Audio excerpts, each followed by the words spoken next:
fades when you are near. Your light breaks through our deepest fear. You make the broken heart rejoice. In you we find our voice.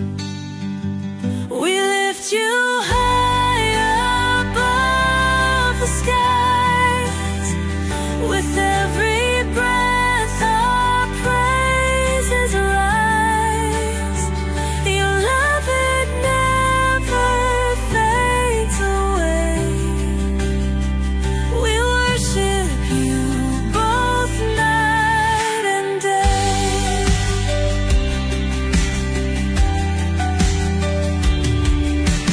Chains are broken in your name.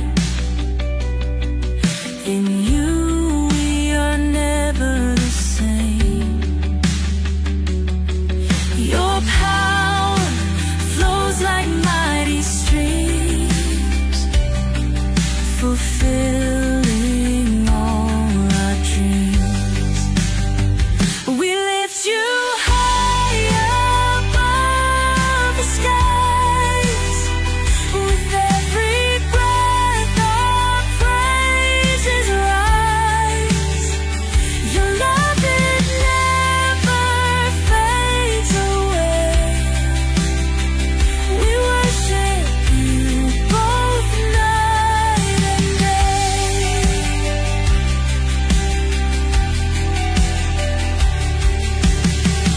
Your name is power, life, and peace.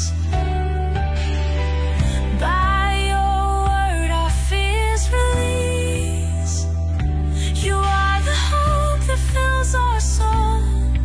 In you we find our goal.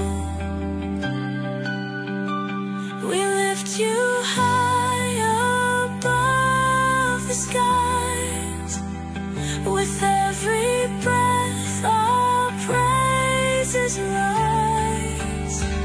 Your love, it never fades away. We worship you both night and day.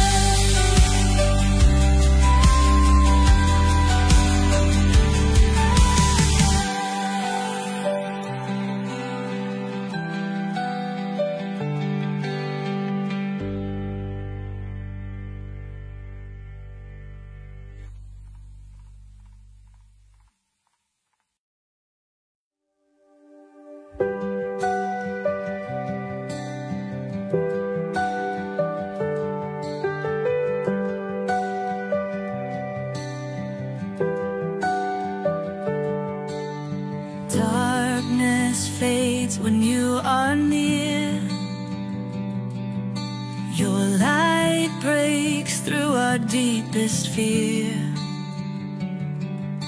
You make the broken heart rejoice. In you we find our voice. We lift you high above the skies. With every breath our praises rise. Your love, it never fades away. We worship you both night and day.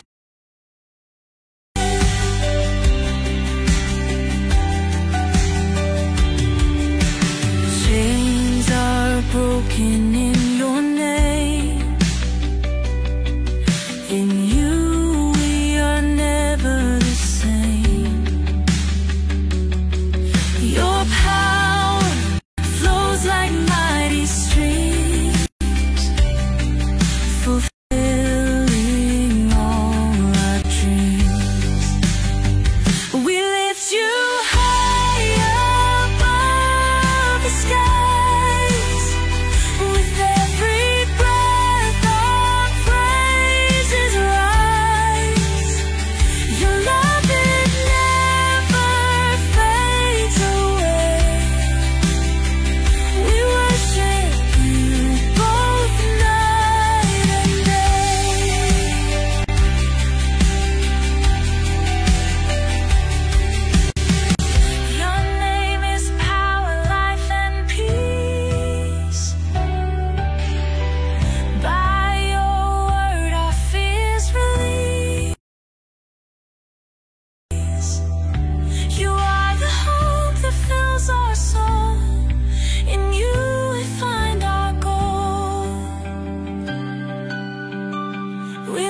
you high above the skies.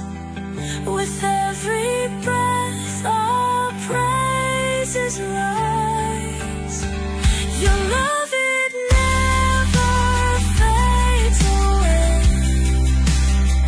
We worship you both night and day.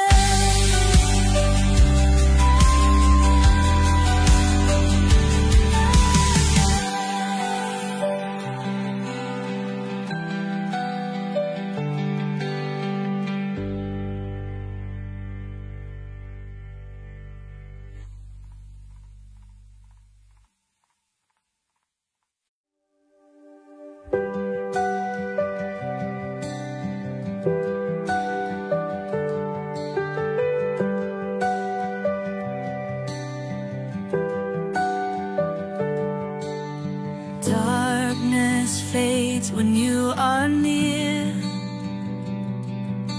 Your light breaks through our deepest fear. You make the broken heart rejoice. In you we find our voice. Hello, and welcome sa Russia TV mga kapatid. At meron tayong debate na magaganap ngayon between Seventh-day Adventist Church and Davidian mga kapatid. Ang topic na pag-uusapan ngayon ay patungkol dito sa patutunayan ng ating affirmative na ang slaughtering sa Ezekiel 9 ay magaganap after close of probation. So, mamaya siguro ipapaliwanag nila kung saang specific yan, madidinig nyo yan. So mga kapatid, ang affirmative natin si Denmar Santiago ng SDA at negative naman si Brother Francis mga kapatid ng Davidian. Sa ating rules mga kapatid or setup ng debate, meron tayong 10 minutes na presentation, 7 minutes sa pagtatanong, at meron tayong 10 minutes na rebuttal, 7 minutes sa second cross, at meron tayong 5 minute na final conclusion. Mauuna si negative, mahuhuli si affirmative. Sa ating rules mga kapatid, standard rules ito ng Russia TV. So yung rule number 1, yung 20 seconds na pagsagot. Rule number 2, yung ating close-ended na question mga kapatid. Dapat sumagot muna ng categorical bago tayo magpaliwanag ng 20 seconds. Yung rule number 3 natin, yung 10 seconds explanation rule. Kung wala doon sa pagpipilian nyo yung sagot, pwede kayong gumamit ng 10 seconds. Rule number 4, kung ano ang tanong, yun ang sasagutin. Rule number 5, sa first and doon lang dapat kayo magtanong sa inilatag ng katunggali, at kung sinasabi niya na hindi ko pa nilatag yan, automatic next question yan. Sa rule number 6, isang dalawang warning galing sa akin ay may parusa yan, 1 minute sa time niya. Rule number 7, isang objection at isang clarification lang every question at no objection during final conclusion. Rule number 8, no insult about physical appearance, kasama doon yung mga pagmumura na alam natin. Rule number 9, no challenge question. Ito yung mga tanong na kung mabasa ko or paano kung mabasa ko. Rule number 10, pwede kayong magtanong ng sensitive question or mga personal question. Rule number 11, 7 minutes disconnection time limit. Rule number 12, meron akong kapangyarihang magtakda ng bagong rules na hindi nakasaad dito. Rule number 13, bilang tagapamagitan, ako ay nagsisilbing tagapangasiwa lamang ng debate na ito at hindi ako responsible sa anumang pananaw, paniniwala o pahayag ng mga debater. Ang mga sagot at opinyon ay pananagutan ng mismong nagsasalita. Hindi rin ako mananagot sa anumang hindi pagkakunawaan, pagkasira ng relasyon o ibang epekto dulot ng debate na ito. So by the way mga kapatid, ako nga pala si Rasha Vista. Ako po ay isang Catholic, one of the member ng Templar of Truth, at ako po yung tatayong moderator, streamer, timer sa debate na ito. So sumasang-ayon ba ang ating affirmative sa lahat ng nabanggit? Yes po, Mr. Moderator, sumasang-ayon po. At sumasang-ayon din ba ang ating negative? Yes po, sang-ayon po okay. sa ating rules. So before natin simulan ng ating debate, syempre gusto ko muna kayo magpakilala sa ating audience. Unahin natin ang ating affirmative. Pakilala ka kapatid. Magandang gabi po sa inyo pong lahat mga kapatid at mga kaibigan. Muli po ang inyo pong malit na lingkod kay Cristo, Brother Denmar Santiago, ay sumasayang papawid dito po sa Russia TV. Mga kapatid, tayo po ay magpapatunay muli sa ikalawang pagkakataon na ang slaughtering sa Ezekiel 9 ay magaganap after ng close of probation. O yan ay sa ating posisyon bilang mga Seventh-day Adventists ay sa general destruction of the wicked, mga kapatid. No? So, nawa pagpapala ng Panginoon at katotohanan lamang niya ang inyong masumpungan sa magiging pag-uusap na ito. So, God bless po sa ating lahat, mga kapatid, and please like and share dito sa ating live stream para maraming matuto at maraming makarinig ng katotohanan ng ating Panginoon. Back to you, Mr. Moderator. At syempre mga kapatid, yung ating tututol naman. Pakilala ka, kapatid. Sa lahat ng ating mga manunood, lalo na po sa ating kausap ngayon, at Brother Denmar at saka si Brother Rush, ating moderator, magandang gabi. Ako po, ulitin ko, Francis Ayan Hinugin, isa pong kaanib na pananampalataya ng Davidian Seventh-day Adventist Association of the Seventh-day Adventist Church. Ako po ay tatayo bilang negatibo upang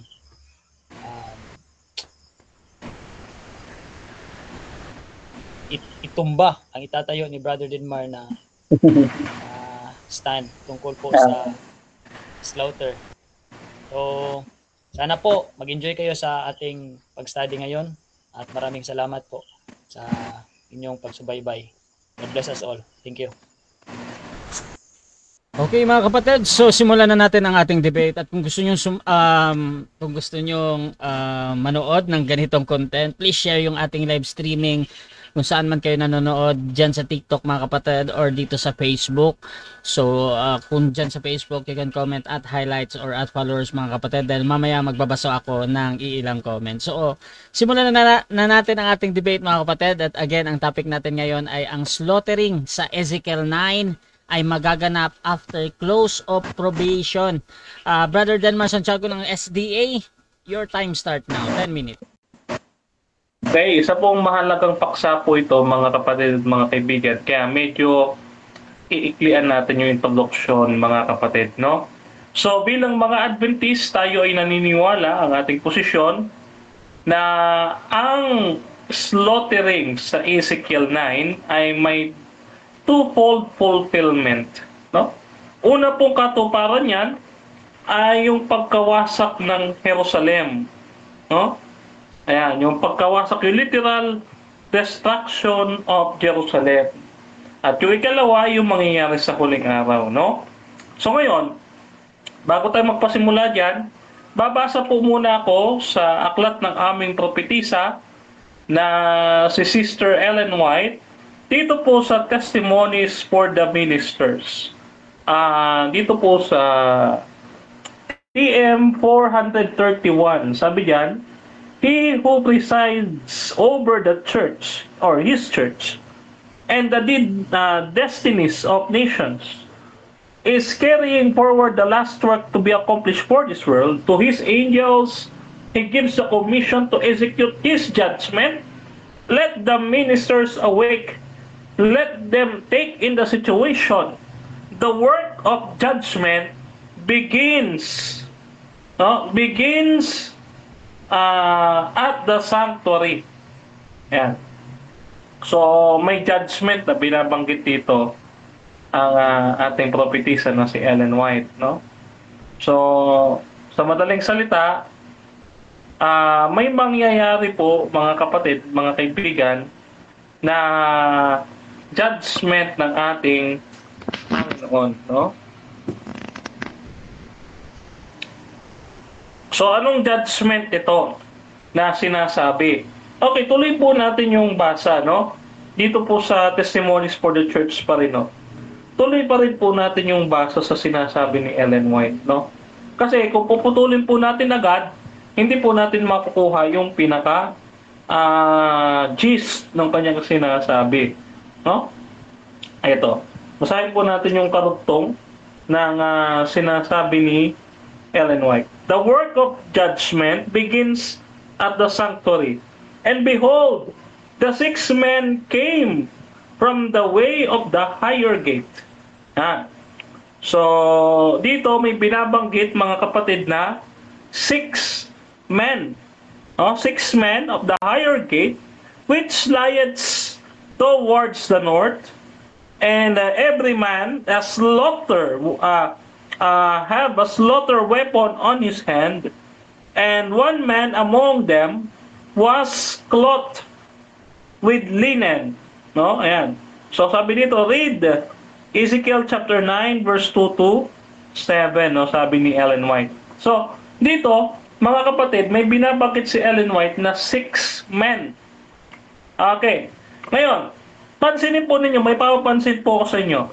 Yung word na the work of the judgment begins at the sanctuary, sa madaling salita, mga kapatid, yung judgment na tinutukoy ni Ellen White, pagkatapos ng work ng Panginoon Kristo, bilang saserdote sa sanktuaryo, magaganap na yung patayan. Paglabas ni Kristo, ibig sabihin, close of probation na. Pagkatapos ng gawain ni Kristo sa sanktuaryo, magkakaroon ng patayan. Ng slaughtering. Ayan. Magkakaroon ng slaughtering, And, yung pagpatay dito, mga kapatid, ay mababasa natin sa Great Controversy. Great Controversy 656.3. Sabi dito, the Lord cometh out of his place to punish the inhabitants of the earth for their iniquity. Sa Tagalog, mga kapatid, ang Panginoon ay lumabas sa kanyang dako upang parusahan ang mga naninirahan sa lupa dahil sa kanilang kasamaan. So yung judgment pala na iyon na tinutukoy ay patungkol doon sa mga masasama. So paglabas ni Kristo sa sanktuaryo, kanyang parurusahan yung mga masasama. So na-establish natin, yun ay after ng gawain ni Kristo sa sanktuaryo, therefore it is close of probation. Bakit? Kasi may isang quote si Ellen White. I-share ko po sa inyo yung screen ko, Pag natapos na po si Kristo sa sanktuaryo, mga kapatid, pag natapos na si Kristo sa sanktuaryo, tingnan nyo po, wala nang kapatawaran ng kasalanan para sa mga masasama. Sabi dito, ayan, sa Patriarchs and Prophets 201, when Christ shall cease his work as mediator in man's behalf, then this time of trouble will begin. Then the case of every soul will have been decided, and there will be no atonement from sin. So, yung Espiritu ng Panginoon ay kanyang i-withdraw sa mundo at wala nang gagabay sa mga tao sa pagsisisi pagka nagsarado na ang pintuan ng awa. So therefore, pag nagtapos si Kristo ng kanyang gawain sa sanktuaryo, mga kapatid, ay ang mangyayari ay magkakaroon na ng patayan. Ayon po sa propesiya ng Ezekiel chapter 9. Ayan. So bakit sila papatayin? Okay. Bakit sila papatayin? Kasi po may dahilan na ibinigay ang Biblia. Basahin natin dito sa Ezekiel chapter 9 verse 10. Ito, Ezekiel chapter 9. Okay. Kunin ko lang yung isa kung Ay, bumukas ang isang cellphone. Anyway, Ezekiel chapter 9 verse 10, sila'y papatayin dahil sila'y gumagawa ng larawan ng Diyos-Diyosan. Yan. Mga rebulto, Panigurado, mga Katoliko itong mga papatayin, Kalawa, Ezekiel chapter 9 verse 11, no? Ang sabi diyan, ayan, pinagniningasan ng insenso ang mga larawan. O yan, may insenso pa. O, so, saan ba kayo nakakita ng insenso, di ba? Sa Katoliko? O, tapos may mga larawan, no? O, Ezekiel chapter 8 verse 14, sinasamba nila si Tammuz. Ayan. Verse 16, sinasamba nila ang araw. O, yun, thank you, Mr. Moderator. O, sinasamba nila ang araw, so Sunday. O, sumasamba sila sa araw eh. O. Tapos, Jeremiah chapter 5 verse 31, nanguhula ng kasinungalingan. So, Ezekiel chapter 22 verse 26, nilapastangan ng mga pari ang mga banal na bagay. O yan.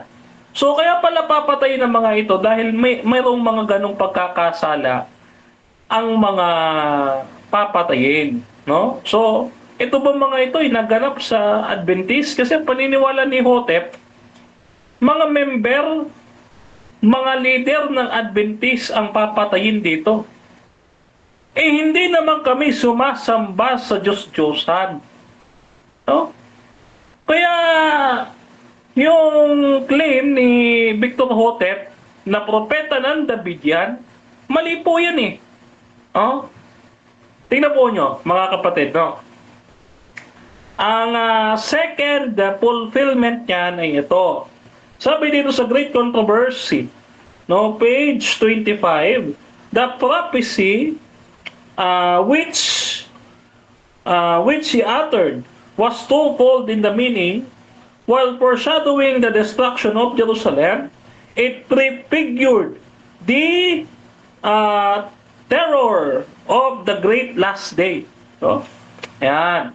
So, mayroon siyang ikalawang katuparan sa mga huling araw, the terror of the great last day, no?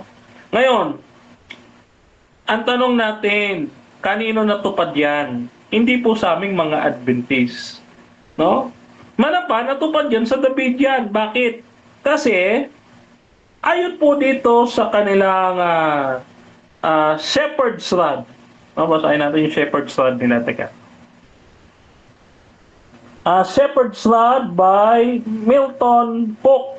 First published July 21, 2020, Encyclopedia Adventist.org article, The Shepherd's Rod, no? Yan, so, ito ay tungkol nga doon sa mga Davidian, no? Doon sa Adventist Encyclopedia, no? Okay? So, basahin natin. Okay. Tingnan po ninyo mga kapatid, no? Sabi dito, on January 16, 1862, admitting their errors of biblical interpretation, no? To their credit, ayan, sabi dyan, no? Tingnan po ninyo, no? Sabi dyan, they intended their resignation in March 1962 and the General Association of Davidian Seventh-day Adventists officially ceased to exist on March 11, 1962. Oh, inaamin nila na mali ang kanilang biblical interpretation. No? At noong March 11, 1962, no, sila ay nag-cease to exist. Hindi na nag-i-exist sa mga Davidians, mga kapatid. No? Kumbaga, sila yung napatay. Sila yung na-slaughter. No? Kasi umamin sila yung mali. No? Due to their errors of interpretation. No? They cease to exist. Sabi dun sa ating referensya. Okay, so dyan nagtatapos mga kapatid ang unang pahayag ng ating affirmative. Brother Denmar Santiago ng Seventh-day Adventist. Dako tayo sa unang pagtatanong ng ating negative. Brother Francis ng Davidian, 7 minutes. Your time start now. Magandang gabi sa lahat. At unang tanong po. Ano po ang pagkaintindi mo sa close of probation, Brother Den? Okay. Ang close of probation po is pag natapos na ang gawain ni Kristo sa sanktuaryo. Wala na po doon yung kapatawaran ng kasalanan, wala nang mamamagitan sa tao at i-withdraw na ng Diyos ang kanyang espiritu dito sa mundo. Yun po ang close of probation. Thank you po. Iisa lang ba ang paniniwala mo tungkol sa close of probation? Like, isa lang ba talaga? Walang close of probation sa church at sa work? Isa lang ba talaga ang meaning sa close of probation? Isa lang po ang close of probation. No, isa lang. Close of probation yun sa lahat ng tao. Katulad sa panahon ni Noe, nung isinara ni Noe ang pintuan ng arko, lahat namatay na. Ganon din sa araw ng paghuhukom. Pagka ang pintuan ng sanktuaryo isinarado na, yan ay close of probation na.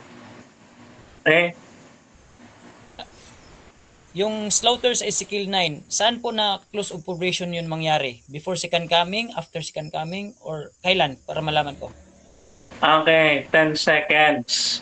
Ayon po kay Ellen White, dito sa The Great Controversy 25.3, twofold po yan.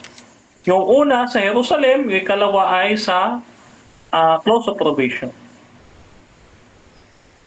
Yung first na fold, yung close of probation sa fold, general ba yun or sa Jerusalem lang? Yung unang katuparan ay sa Jerusalem lang. Pero yung ikalawa, sa lahat po ito ng tao. No? Kasi ang sabi dun sa, sa GC 656, the Lord cometh out of his place to punish the inhabitants of the earth for their iniquity. Ayan, so lahat ng tao o lahat ng naninirahan sa mundo, paparusahan ng Diyos dahil sa kanyang kasamaan. Dito sa TM 431 na ginamit mo, salamat sa idea kanina. 431, sabi mo, judgment begins at the sanctuary. Yes. Ano po na judgment ang mangyari dito, bro? Ayun. Ang judgment po dyan na mangyayari ay nandito sa kaduktong, no? Ang sabi dyan, and behold, 6 men came from the way of the higher gate, no, which, sabi dyan, no, among them is, yung isa dyan ay mayroon daw pang-slaughter. Ang bawat isa may pang-slaughter. So ito Ezekiel 9, no, yung paparusahan dyan, yung judgment ay yung Ezekiel 9, no, na slaughtering. Yung judgment ba na ibig sabihin dito, bro, ay naintindihan mo ay slaughter sa Ezekiel 9? Yes or no? Yes, oo, kasi sabi dito the work of the judgment begins at the sanctuary. And behold, 6 men came from the way of the higher gate, which lieth towards the north, and every man has a slaughtering weapon. O yan, TM 431. Tapos nag-cite si Ellen White ng Ezekiel 9. Yun bang mapapatay dyan na judgment ay literal mapapatay o hindi? Literal po. Kasi ang banggit, no? Yung judgment ng Panginoon diyan, ang sabi naman sa Great Controversy, na babasahin ulit natin, the Lord cometh out of his place to punish the inhabitants of the earth for their iniquity. No, Great Controversy 656.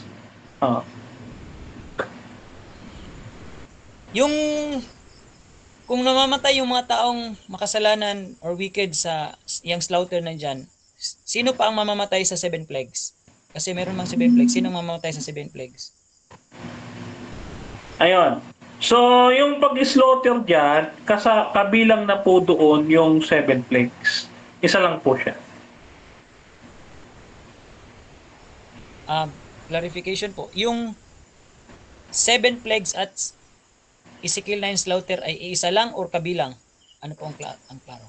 Pasok po doon yung 7 plagues sa slaughtering. Saan po sa 7 plague slaughter. Okay. Objection ako, Mr. Moderator. Okay, objection, Mr. Moderator. Ang aming topic ay Ezekiel 9 slaughtering, hindi yung 7 plagues, no? Tsaka namin i-topic yung 7 plagues. Pero maganda man yan, pero syempre, hindi po yan ang aming topic. Okay. May counter-objection ba or magre-rephrase ng tanong? Okay, okay lang po. Proceed. Next question lang po ko. Sa Bible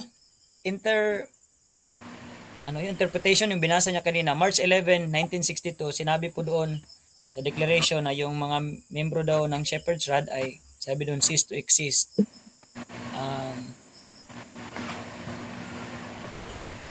Sino po ang nagsabi nito, bro? Denmar. Nababasa po natin yan sa encyclopediaadventist.org, The Shepherd's Rod. No, yan ay pinublish July 21, 2020. Ayan. So, ayan ay sa Adventist website. No? Next question. Yung Ezekiel 9 slaughter, bro, na mangyayari, saan ba talaga yan mangyayari? Nandito na si Jesus, yung diyan sa 1 Thessalonians 4:16 or 17, or hindi pa? Bago pa?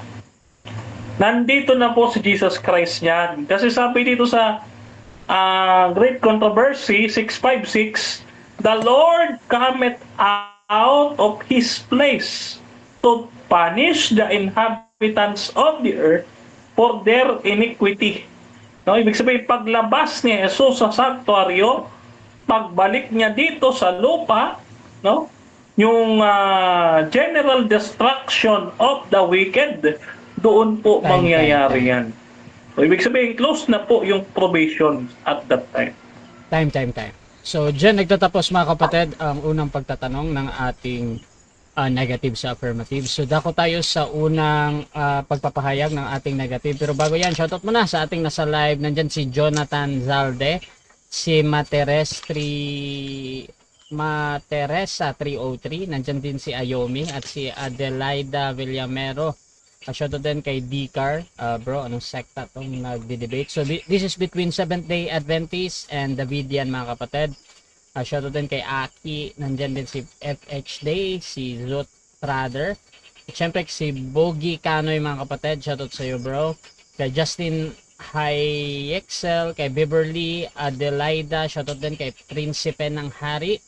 At sa Fulda Boats, shoutout mga kapatid. Dito kay Leonardo Perez, Wolf Bane mga kapatid, shoutout sa iyo. Kay H2 at kay Migs Virgo mga kapatid, shoutout din sa inyo.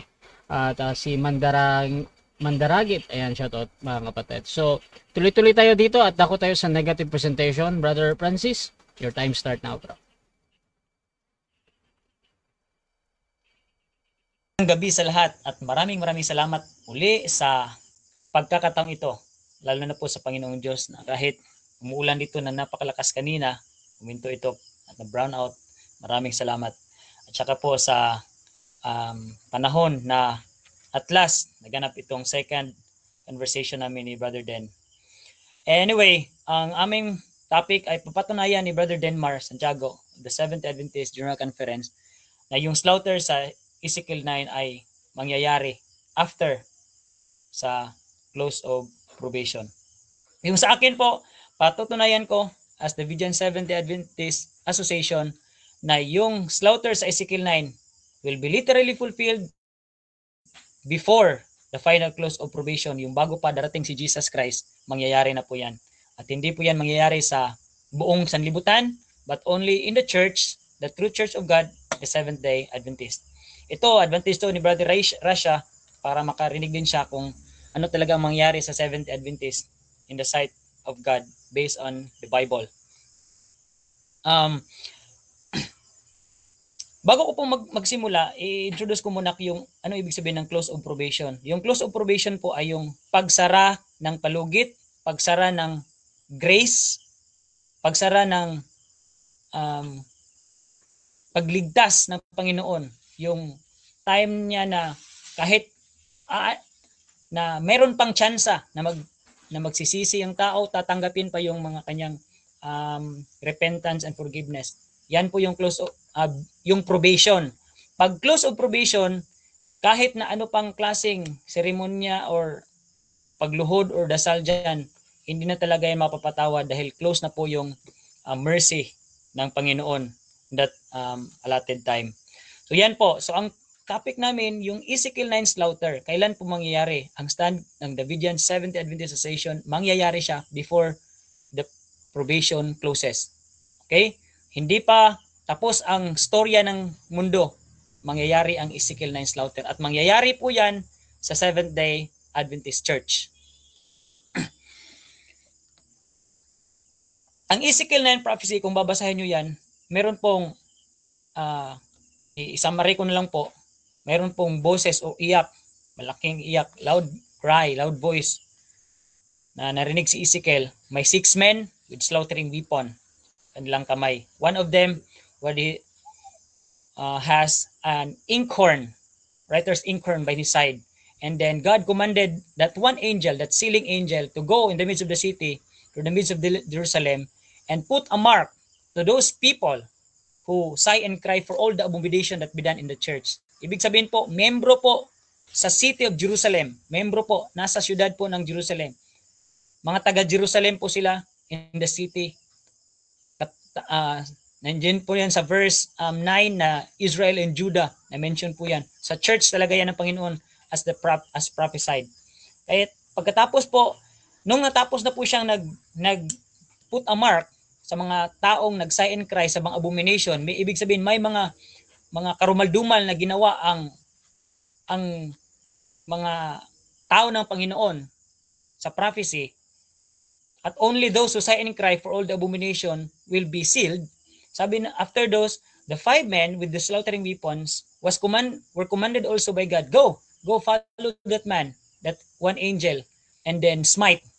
Huwag kayong magpapatawad, kahit na do not pity, smite, and begin at my sanctuary. And then based on the prophecy, they began with the ancient men. The meaning po of begin at my sanctuary, ang meaning po niyan ay they begin with the ancient men that were before the house. At babasahin po natin po ang interpretation po ni Sister White sa ancient men. Ang ibig pong sabihin niyan po ay sa Testimonies for the Church, Volume 5, page 211, sabi po doon na, the ancient men who stood as guardians of the spiritual interest of the people had betrayed their trust. Babasahin ko po yung full detail para mas maganda ang pagkasabi, para hindi po ako nagawa-gawa. Sabi po dito, the ancient men, those God had given great light, but have not, and stood as guardians of the spiritual interests of the people, had betrayed their trust. Why? Because these ancient men, they had taken the position that we did not look for miracles and mark manifestations of God's power as in former days. Kasi nung unang panahon, sa church talaga ng Panginoon, whether sa kay Noah, yung time ni Noah, one church lang po yun, one language, meron talagang judgment na ginagawa ang Panginoon. Papatayin talaga niya yung mga wicked people, wicked na member ng kanyang church. And then, pagkatapos yung sa Sodom and Gomorrah, pati yung sa destruction of Jerusalem, destruction sa 10 tribes, sa church ng Panginoon, meron talagang gagawin ang Panginoon na execution of His judgment. Sabi nito sa prophecy kay Sister White, darating daw yung panahon na yung ancient men dito sa East Day, sabi sila, hindi na mangyari, wala nang patay sa Seventh-day Adventist, wala na. Times have changed. These words strengthen their unbelief, and they say, the Lord will not do good, neither will He do evil. He is too merciful to visit people in judgment. Hindi po. Hindi talaga papatay ng Panginoon ng Seventh-day Adventist. Yung church niya, yung people, wala nang judgment katulad nung noon. Kahit na ano na gawin natin, kahit na basta hindi lang tayo magsimba ng linggo or maggawa ng mga Diyos-Diyusan, hindi na tayo papatay ng Panginoon. Tapos sabi dito, thus, peace and safety is the cry from men who will never again lift up their voice like a trumpet to show God's people their transgression and the house of Jacob their sin. Kasi ang sinasabi lang ng mga ministers of the Seventh-day Adventist Church, kaanib ako dyan, ay peace and safety. No problem. everything is good, everything is cool. Walang judgment mangyari sa Seventh Adventist. Sabi po ni Sister White, these dumb dogs that would not bark are the ones to feel the just vengeance of an offended God. Una talaga siya begin at the sanctuary, unahin yung ancient men, yung mga dumb dogs na hindi, nagsasabi yung na wala talang problema. They are called as guardians of the spiritual interests of the people. Hindi na sila talaga maniwala na may judgment para sa church. Pagkatapos mapatay yung mga ancient men, whether, I don't know if pareho tayo ng stand, basta ang paniwala ko sa ancient men, those who stand as guardians of the spiritual interests of the people, yan yung mga pastor, or mga elder, layman, laiko, or mga youth leaders, lahat ng mga leaders na mag-stood as guardians of the spiritual interests of the people, na hindi mag-sigh and cry, na hindi mag-bark sa mga abomination nangyari sa church, sila po yung unang papatayin. Pagkatapos nun, susunod na yung men, maidens, and little children, old and young, all perish together. Sa church lang po yun, hindi yun sa buong mundo. Ano pong purpose ng Panginoon? Kasi ang purpose po ng Panginoon, hindi po niya mabibigay yung kanyang power, the Holy Spirit power, kung yung Seventh Adventist na the last church in the Christian era, the true church, ay may bunglayon, or ano bang tawag doon sa Tagalog? Yung tares. Meron pang tares in the midst, kaya kailangan talagang kunin yung tares para yung mga wheat lang ay ilalagay sa barn. They will be in a one place para po, anong purpose ng Panginoon? Dahil yung Seventh Adventist, meron pong closing work for the church. Yung the sealing time of the 144,000, ito po yung 144,000, ito po yung mga Seventh Adventist na in-invite ni Sister White na let us strive with all the power that God has given us to be among the 144,000. And ang purpose po ng Panginoon na i-purify yung church, na mangyari yung Jacob's trouble, pagkatapos i-change yung heart, at mangyari sa fulfillment sa Zephaniah chapter 3 verse 13 na meron pong remnant of the Jacob na wala na pong kasalanan na matitira dyan. Hindi pa yan sa second coming ni Jesus Christ, sa church. At meron po sa PK, Patriarchs and Prophets and King, page 725. Sabi po doon Sister White, the church has to enter into her final conflict. Meron pong final conflict. Ano pong klase na church yan? Fair as the moon, clear as the sun, and terrible as an army with banner. Songs of Solomon 6:10, go forth into the world, conquering and to conquer. Hindi pa po yan nangyari sa Seventh Adventist sapagkat yung Seventh Adventist ngayon, to 2025, ay hindi pa yung fair as the moon, clear as the sun, and terrible as an army. Hindi po. Kahit anong gagawin ng Seventh Adventist na magbaptism, mag-mission outreach, online, hindi talaga ma-preach to all the world yung Matthew 24:14 na gospel. Hindi po. Only the purified church, yung wala ng tares na mangyari, kailangan ang purification.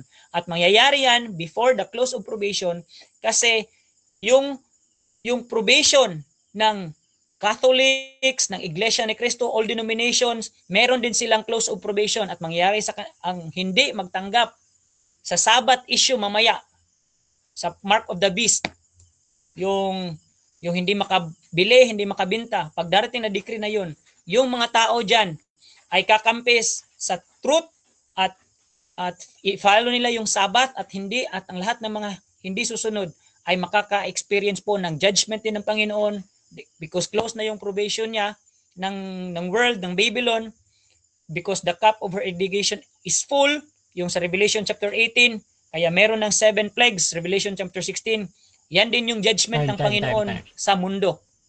Okay, so dyan nagtatapos so mga much. kapatid ang unang pahayag ng ating negative. Again, sa mga bagong pasok dyan sa ating live, ang topic natin ngayon ay ang slaughtering sa Ezekiel 9 ay magaganap after close of probation. Brother Denman Santiago, para sa iyong unang pagtatanong sa negative, your time start now.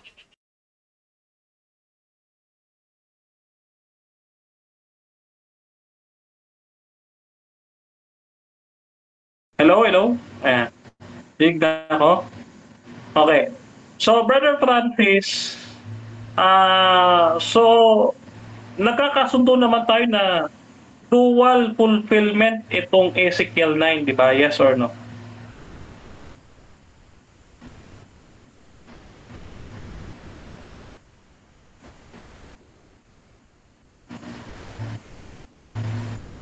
No po.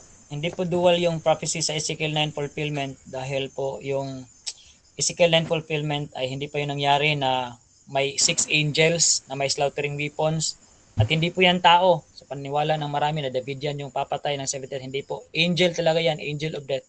Ang sisiparate ng wheat and tares as God commanded in Matthew chapter 13's parable of the wheat and tares. Hindi po yan tao. Angel talaga yan. Hindi yan siya nangyayari pa. Next question. No. Okay, okay. Yung nasa Revelation chapter 16 verse 17 to 21 na fulfillment ng 7th last plagues. Ito bang nasa Revelation chapter 16 ito ay mangyayari o nangyari na noon at mangyayari ulit sa hinaharap? Ang sagot ko po ay hindi pa ito nangyayari nung unang panahon. Mangyayari pa po ito sa hinaharap sapagkat ito po ay final destruction po as prophesied. Hindi po ito nangyari katulad sa Egypt kasi yung sa Egypt 10 po yun, 10 plagues. Ito ay 7 plagues lang. Okay. May hinaharap daw. Okay, next question. Puntahan natin yung Ezekiel 9. Okay. Dito sa Ezekiel 9, bakit daw sila papatayin? Base po sa prophecy, papatayin po ang mga mamamatay na tao sa loob ng Jerusalem sapagkat wala po silang mark. Okay. Wala silang mark. Okay. So, next question ko. Ang Seventh-day Adventist ba, bibigyan din sila ng mark?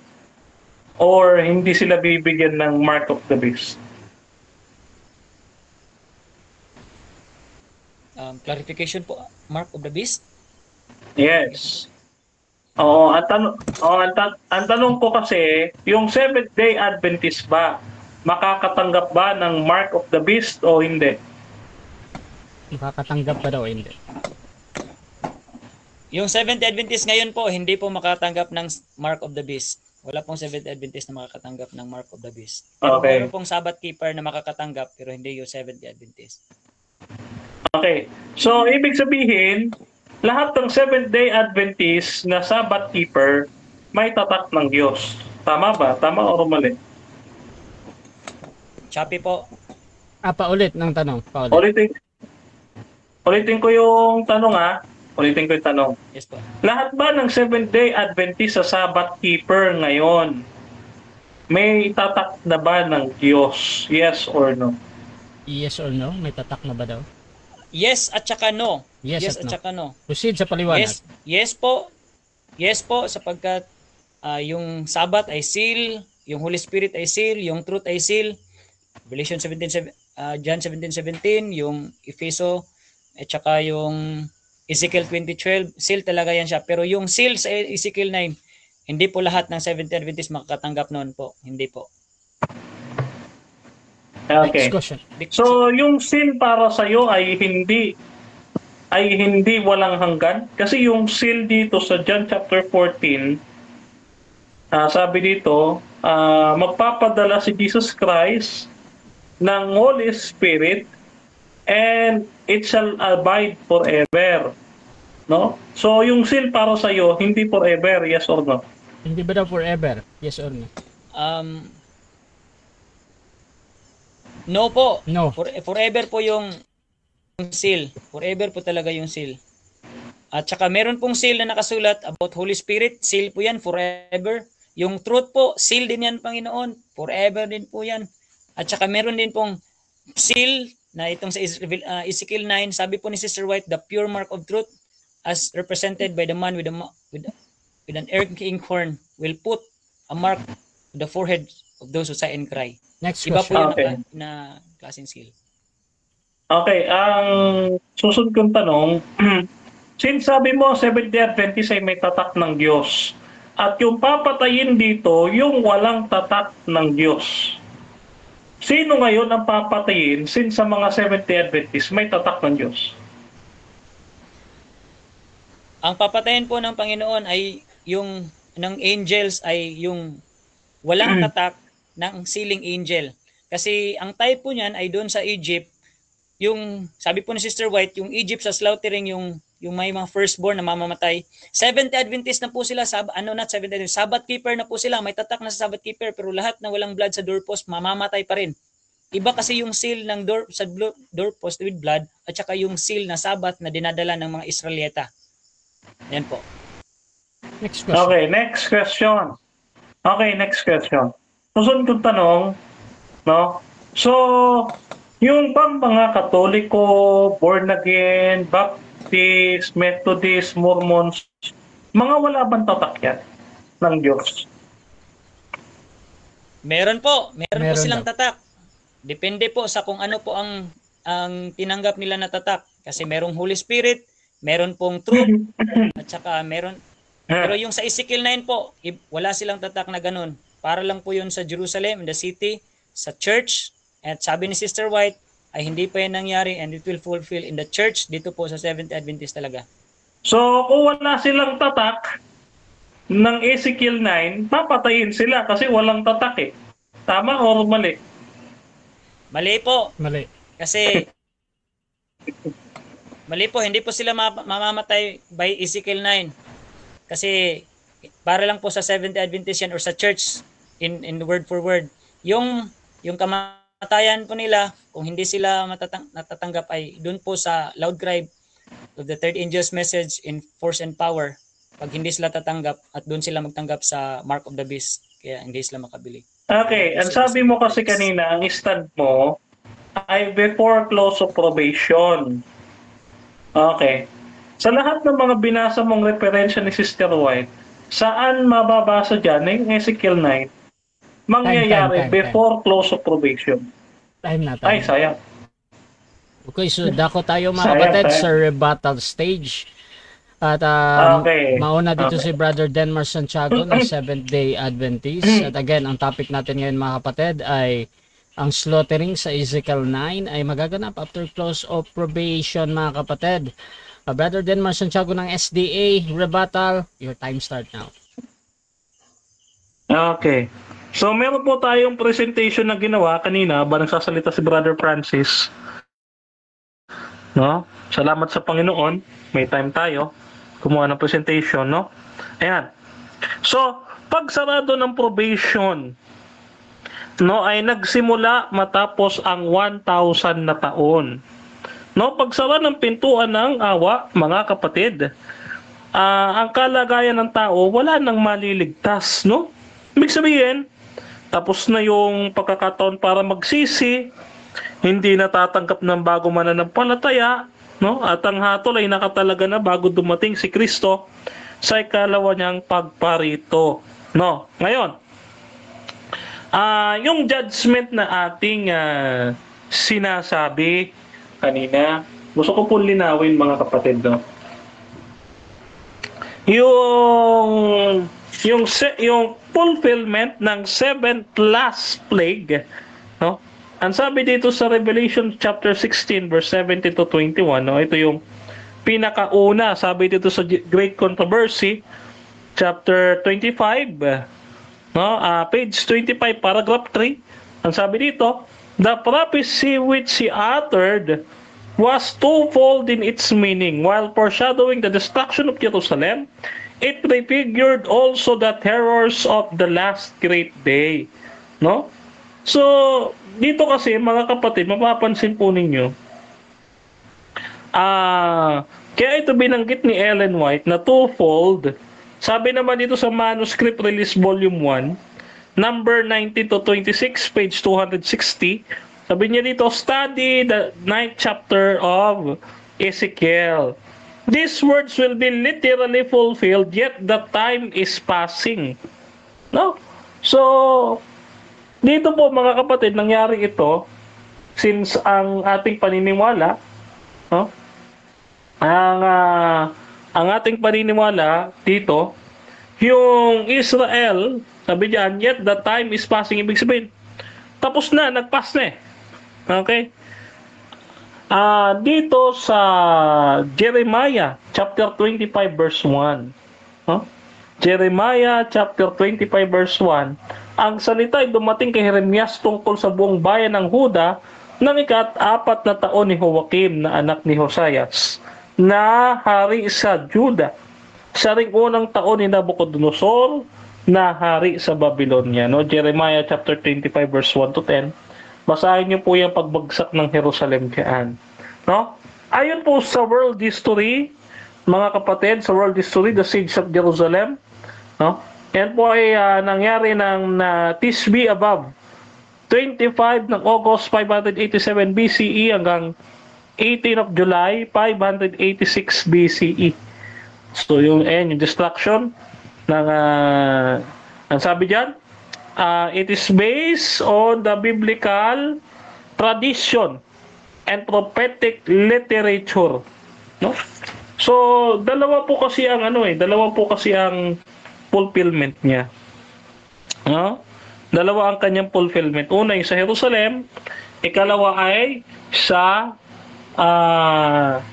doon sa last great day, no? Yung sinasabi natin. After ng close of probation, ano mangyayari? Sabi po dito sa Revelation chapter 22 verse 11, ang mga liko ay magpapakaliko pa at ang marumi ay magpapakarumi pa. So after ng close of probation, mga kapatid, wala nang gagawin pang pangangaral kasi close na eh. Ano mangyayari, Brother Francis? Bakit natin sinasabi na sa close of probation mangyayari yung patayan? Dito po makikita ninyo ano mangyayari pag si Kristo ay dumating na. Sa loob ng 1,000 taon, sabi yan, ang mga matuwid ay bubuhayin. Okay, 1 Thessalonians chapter 4 verse 16, no? And Revelation chapter 20 verse 4 to 6. At yung mga nabubuhay na banal ay sasalubong sa ating Panginoon sa alapaap. Okay? At sila ay papalitan ng maluwalhating katawan, unang Korinto 15, 51 hanggang 53. At ang mga masama ay papatayin ng ningning ng kanyang pagdating. Okay, 2 Thessalonians chapter 2 verse 8. At mananatiling walang buhay sa lupa sa lahat na naiwang masasama. So, yung lahat ng naiwang mga masasama na ito mga kapatid ang makakaranas ng 7 last plagues. Yan. Sila po ang makakaranas ng salot na darating, no? At yan po yung sinasabi nating second fulfillment noong prophecy. No? So ang resulta, walang tao sa lupa, lahat ng matuwid nasa langit, ang lahat ng patay, lahat ng masama mamamatay, at si Satanas ay nakakadena dahil wala siyang malilinlang o madaday dahil nga lahat po ay patay. So wala na pong dapat pang pangaralan diyan. So pagkatapos, sa ikalawang pagdating ng ating Panginoon Kristo, nagtapos na ang pangaral ng Ebanghelyo. Kaya mali po talaga si Francis kanina na kahit daw anong gawin ng Adventist, hindi daw nito matatapos ang kanyang gawain na pangangaral. Hindi po, mali po. Pagdating ng close of probation, magtatapos po ang misyon ng iglesia. No? Magtatapos po ang misyon ng iglesia. So, yung gospel call, mga kapatid, sabi nga natin, ayan ay sa panahon lang ng pagsisisi at pagliligtas. Pero, after ng close of probation, wala nang makasalanang buhay. No? Lahat papatayin. No? Yan yung tinatawag nating slaughtering, mga kapatid. Slaughtering. Okay? Dito, ulitin natin ulit yung kanina. Ito yung hindi napapansin ni Brother Francis. Ano sabi dito? No? Ito. So, sa close of probation, Brother Francis, sabi dito sa TM 431, the work of the judgment begins at the sanctuary. Nakita mo yung kulay pula? Emphasis yan, di ba, nakakulay pula? No? The work of the judgment begins at the sanctuary. Ano daw yung judgment diyan? Basahin natin. And behold, 6 men came from the way of the higher gate, which lieth towards the north, and every man a slaughter weapon in his hand. And one man among them was clothed with linen, and with writers of inkhorn of his side. And they went in and stood beside the brazen altar. O read Ezekiel chapter 9, verse 2 to 7. So dito, Brother Francis, sabi ni Ellen White, yung judgment pagkatapos ng gawain ni Kristo sa langit ay yung Ezekiel 9. So dito pa lang, brother, ito Brother Francis, pag ito hindi mo napamalian, itong sulat na ito ni Ellen White, yung TM 431, maliwanag ito, nakatayo pa rin ang tema ko. Anong tema ko? Na yung Ezekiel 9 slaughtering ay mangyayari siya after close of probation sa pagdating ng ating Panginoong Jesucristo. Ngayon, sa pag-aaral ng context, mahal na kapatid, katulad yan sa Great Controversy, 656, sabi dyan, the Lord cometh out of His place to punish the inhabitants of the earth for their iniquity. So, dito, Brother Francis, yung judgment pala na gagawin ng Panginoon, ayan, sabi dito, lalabas yan, Kaya nga sabi dito, the work of the judgment begins at the sanctuary. Kailan matatapos? Matatapos when the Lord cometh out of His place to punish the inhabitants of the earth. So, yun po ang mangyayari dyan. Yung general destruction of the wicked po ang tinutukoy. Yung mga masasama ang papatayin. Hindi yung mga Seventh-day Adventists. Kasi Seventh-day Adventists may tatak na May tatak po sila ng Diyos. Alin po yung pinag-uusapan natin? Isa lang naman ang tatak ng Diyos Yung gospel mark, yung gospel mark ay Holy Spirit. We are not talking about gospel mark. We are talking about the eschatological mark, which is the Sabbath. Yung tanda, mark ng bayan ng Diyos, yung Sabbath. We are not talking about the gospel mark, yung Holy Spirit. So yung may mark, sino daw yun? Mga Seventh-day Adventists, hindi kasama David yan. Kaya kung mayroon mang papatayin dito, ikaw yun. Maganda ka na, magtago ka na. Kasi hindi ka kasama dito Kaya tingnan mo, kapatid, Ezekiel 9 yun. Pag-aralan natin yung context. Tinatanong kita kanina, bakit sila papatayin? Hindi mo naman ako masagot ng diretso. Ano ang sabi sa Ezekiel chapter 8? Ayan all the idols of the house of Israel, they are weeping for Tammuz. They commit the abomination, sabi ng Panginoon. Di ba liwanag? Ang case pala dito, papatayin ang mga masasamang ito dahil sumamba sa Diyos-Diyosan. Hanggat hindi mo ma-refute ito, Brother Francis, itong TM 431, na ang judgment dito ay yung Ezekiel 9. Yung judgment dyan ay mangyayari paglabas ni Kristo sa sanctuaryo, na sinasabi dyan sa Great Controversy, na ang parurusahan yung mga naninirahan sa earth. At itong konteksto ng Ezekiel chapter 8, yung pagsamba ni Tammuz sa mga Israelita. Kaya yung mga Israelita at that time, sa panahon ni Jeremiah, sa panahon ni Jeremiah, excuse me, pagdating po dito sa Jeremiah chapter 25 verse 33, ang lahat ng tao mamamatay sa bawat sulok, Jeremiah chapter 25 verse 33, Kaya nung sila'y tumalikod at nagpasailalim sa Babylonia, ay pinatay yung mga nasa Jerusalem at nasa lungsod ng Huda. Ito ay nangyari sa unang taon ng paghahari ni Haring Nabucodonosor. Okay, so dyan nagtatapos mga kapatid ang rebuttal ng ating affirmative. Dako tayo sa second cross ng ating negative.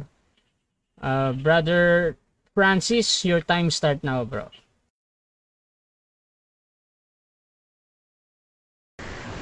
Nakamute ka, bro. Na-mention mo kanina ang Testimonies to Ministers and Gospel Workers, page 431. Na judgment begins at the sanctuary. Tapos ang sabi mo na ito po ay after the close of probation. Meron ba talaga sa TM 431 na ang na judgment begins after the close of probation or wala? Meron. No? So the judgment begins at the sanctuary, no? So yung judgment ng Panginoon nagsimula doon, yung titag nating investigative judgment, at yung susunod na judgment ng Panginoon yung Ezekiel 9, yung slaughtering. Yun ay para sa mga masasama. When the cases have been decided, patriarchs and prophets, ano page yun? Hanapin ko. Basta sabi ni Ellen White, when the cases are being decided, no? At the close of probation yan eh. Next question. Na-mention mo kanina yung 7 plagues. Pwede na ba akong maka-enter sa 7 plagues, Brother Dan? Sige. Ang question ko po ay, ang 7 plagues, kabilang or iisa lang ba ang 7 plagues at saka slaughter of Ezekiel 9 o hindi? Yes po, yung second fulfillment niya ay tumutupad doon sa 7th last plague. According po yan sa The Great Controversy, page 25, paragraph 3. Yan. Ayon po yan kay Ellen White. No? Sabi niya dito, the prophecy which he uttered was twofold in its meaning. So yung binabanggit daw ni Ezekiel na prophecy ay twofold in meaning. Lahat ba na ma-slaughter sa Ezekiel 9 tayong unawa at pananampalataya ay mamamatay talaga? Yung mga hindi mananampalatay, mga wicked, mamamatay talaga silang lahat. Sabi doon sa Jeremiah chapter 25, verse 33, yung unang fulfillment niya, no? Patay lahat mula sa dulo ng lupa hanggang sa kabilang dulo ng lupa. No, walang naitira. No, walang maglilibing sa kanila, sabi ni Jeremias, no? Next question. May paniniwala ka ba kung saan sa 7 plagues, not 7, the 7 plagues, ma-insert itong slaughter or wala kang idea? Yung buong 7 plagues po, yan po yung slaughtering. Yung kabuuan, yung 7 mismo, yan po ang katuparan po niyan. Yung Seventh-day Adventist, dahil sabi mo kanina may tatak na, hindi ba sila mamamatay sa 7 plagues? Hindi po.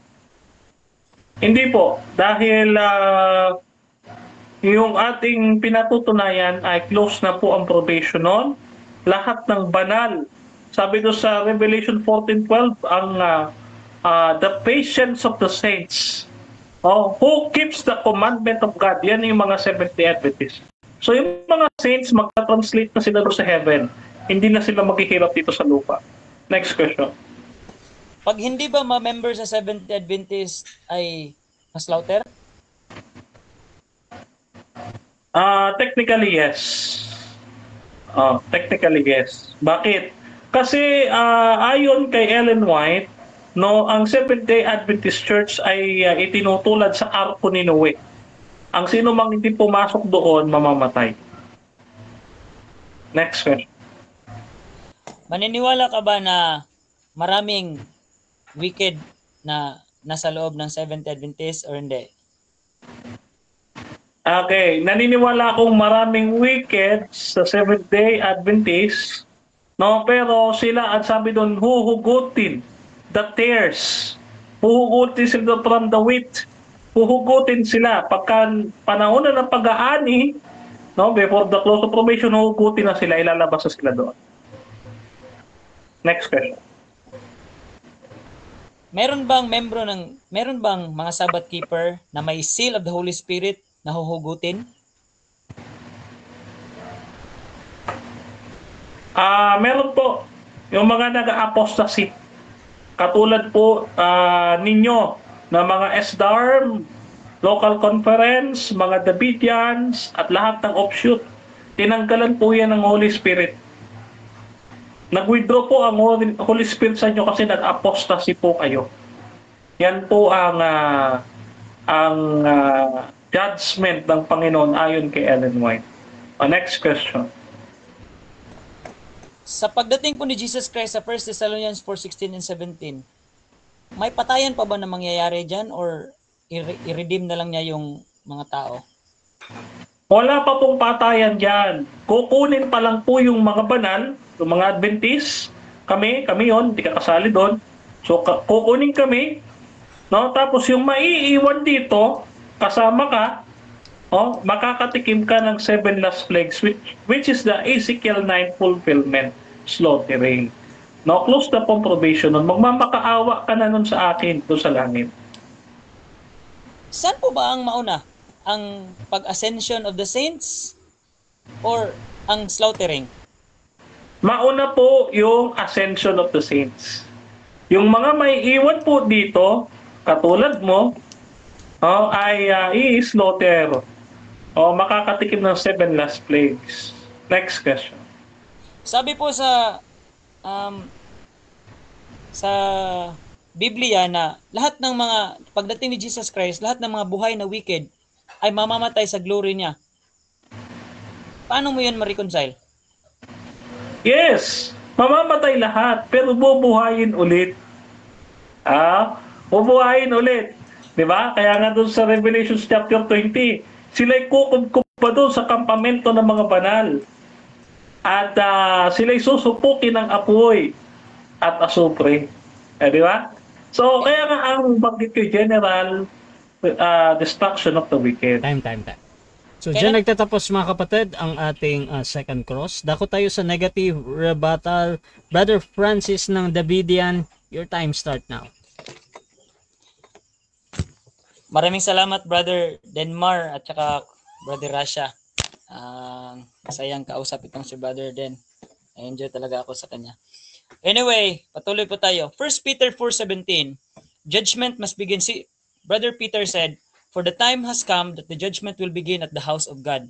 And if it will begin at us, what happened to those disobedient?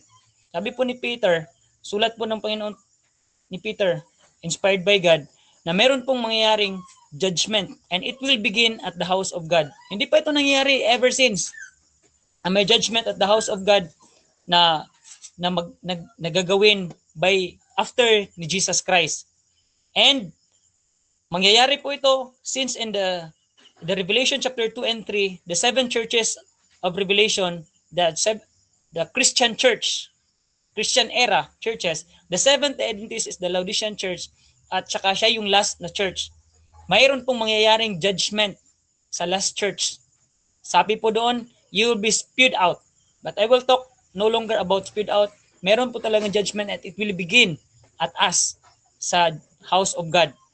At ang pangyayari po niyan, bakit po kailangan ng judgment? To purify the church kasi meron po talagang mga tares inside the Seventh Adventist church, the last church. At ang matitira po yan na buhay is the living saints. The closing work for the church is the sealing time of the 144,000, the living saints, 144,000 in number. Sila po yung purified church. Sabi po sa Prophets and Kings 725, they will enter into the final conflict. Ako po, Davidian Seventh Adventist, hindi po ako magsasabi na I am pure sa ngayon, pero niwala po ako the power of the Holy Spirit, with all the power God has given me to strive to unlearn what is bad and to learn what is good, to choose good and evil, and to choose good and refuse evil.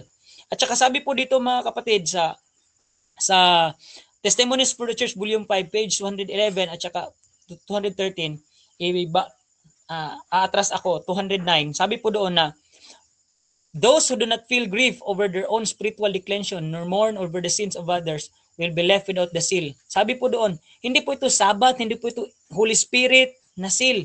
Ito po ay pure mark of truth. Dapat malalaman ng Seventh Adventist na may pure mark of truth talaga na i-seal, na maging silyo sa mga tao ng Panginoon. Kasi po, hindi po pwedeng maging isa or iisa ang Ezekiel 9 slaughter at saka yung 7 last plague. Kasi yung sa Ezekiel 9, 6 po yung anghel. Yung sa 7 last plagues, 7 po yung anghel. Yung Ezekiel 9 po ay sa church mangyayari. Word for word po talaga yan. Sa writing Sister White, the prophet of the Seventh Adventist, sa church po yan mangyayari, hindi po sa buong mundo. At saka yung 7 last plagues ay sa world. Sa buong mundo talaga. At saka yung Ezekiel 9 ay sa SDA Church, the Israel of today, at saka yung sa 7 last plagues ay sa Babylon. At saka po yung Ezekiel 9 ay slaughtering weapon yung pangpapatay nila, at saka yung 7 plagues ay 7 vials. Hindi po sila pareho po. At saka nagtanong ako kanina kung yun bang yung bang mamamatay sa slaughter ay mamatay talaga lahat? Yes. Bakit pa kailangan ng 1st, 2nd, 3rd, 4th, 5th, and 7, 6 and 7 vials kung in just mamamatay lang? Kaya mayroong conclusion na yung the whole 7 seals ay 7 vials ay yun talaga yung slaughter para maging safe. Pero hindi po, kasi sa prophecy sa Ezekiel 9, sa church lang po yun, 6 angels with slaughtering weapon, at hindi po yun na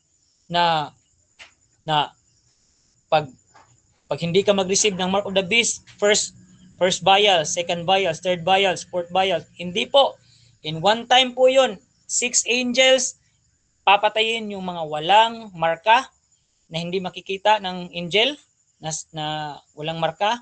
At saka po, mangyayari po yan sa Seventh Adventist. Number 3 po, sabi po niya kanina sa Great Controversy, 25 paragraph 3, na twofold yung fulfillment.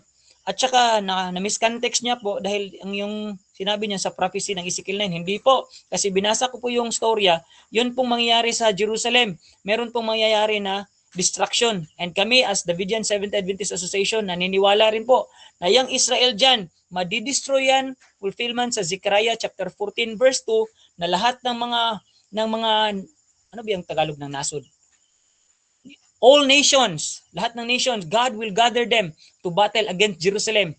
Last time, yung Roman Empire lang po, yung Romans lang po ang nag-gather around Jerusalem. 70 AD destruction. But it will be fulfilled in twofold form sa panahon natin ngayon. Yung Israelian, wawasakin talaga ng Panginoon. Zechariah chapter 14 verse 2. Hindi pa yan nangyayari na prophecy. Lahat ng mga nasod or nation will war against that kind of city. And also sa TM 431, judgment begins at the sanctuary. Sasabihin ko po, meron talagang mangyayaring probation of close of probation sa Seventh Adventist, pero hindi po yung close of probation sa buong mundo. Meron talaga na hindi po, na wala na talagang mercy ang Panginoon sa Seventh Adventist Church na mga wicked, and He will purify this church and will gather only the 144,000 living saints who will stand with the Mount Zion with the Lamb in the Mount Zion. Revelation chapter 14 verse 1. At saka po, sabi po niya kanina na yung 1 Thessalonians 4:16 and 17, una daw yung pag-ascension bago yung slaughter sa Ezekiel. Hindi po mangyari kasi during po sa second coming ni Jesus Christ, wala na pong patayan na mangyayari. Wala na pong patayan na mangyayari. Patay na lahat ng mga wicked, only the saints remains, and those who died will be resurrected, and they will, in the twinkling of an eye, they will be changed from corruptible body and corruptible mind to uncorruptible body and uncorruptible mind. Hindi po mangyayari na may judgment pa after sa second coming ni Jesus Christ. Tapos na po yung judgment niya. Ang gagawin lang po ni Jesus Christ, we will meet Him in the air. I-claim na lang po niya yung redeemed saints, resurrected and translated saints. Wala na pong patayan. Ibig sabihin that slaughtering will occur before the close of probation. At sabi po, saan pa ito? Saan pa yung sinabi niya kanina? Sabi rin niyo po niya na yung slaughter at saka yung 7 plagues ay pareho. Magandang usapin yun. Kaya meron kaming, mag-invite na lang ako ng special topic niyan na hindi talaga yan iisa. Iba yan. Yung sa Ezekiel 9, para yan sa Seventh-day Adventist na judgment. At saka yung 7 plagues ay para yan sa mga ibang mga tao sa world na dito sa earth pa rin, na hindi member ng Seventh-day Adventist, na pag mag-receive sila ng Sunday law, that international Sunday law will be enforced, sila po ang maka-experience niyan. Hindi na po maepektuhan ang Seventh-day Adventist sa klase na 7 plagues, only in this slaughter. Kasi kailangan talaga i-purify ng Panginoon ang church ng Seventh-day Adventist dahil marami talagang masasamang ugali dito sa Seventh-day Adventist. Nako, from kahit sa leaders, sa mga asawa, ng mga leaders, hanggang sa, kahit ako nga, hindi ko nga masiguro. Kaya nga, naniniwala ako na by prayer, I will seek righteousness, I will seek meekness by the power of God, na sana during the slaughter of the Ezekiel and the purification of the church, the harvest, sa wheat and tares dito sa church, sana masali ako. Pagdasal niyo po ako.